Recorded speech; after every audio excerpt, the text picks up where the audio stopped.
Joshua Nambangi aussi, candidat à l'élection présidentielle camerounaise du 12 octobre 2025, est le président du Front démocratique social depuis le 29 octobre 2023.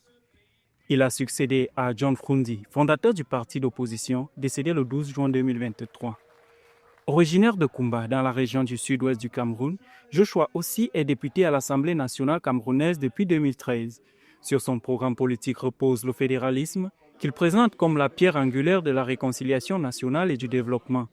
Il affirme que la décentralisation s'est révélée inefficace et que seul un véritable système fédéral, associé à un régime semi-parlementaire, peut permettre aux citoyens et aux régions de façonner leur propre destin. Nous pensons que le pouvoir doit revenir au peuple. Nous sommes convaincus que les problèmes de développement que nous rencontrons sont dus à l'hypercentralisme et au jacobinisme du régime de Yaoundé actuel et qu'il faut y mettre fin.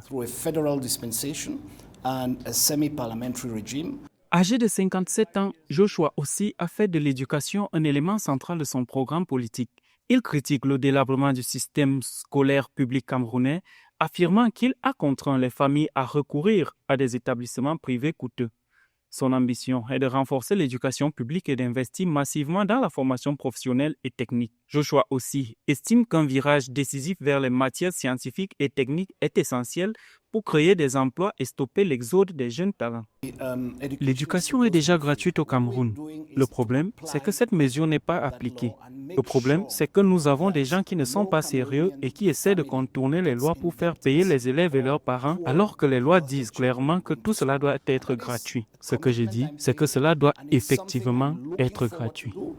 Lors de l'élection présidentielle de 2018, Joshua aussi, candidat pour la seconde fois, a obtenu 118 706 voix, soit 3,35% des suffrages, se plaçant ainsi à la 4e place.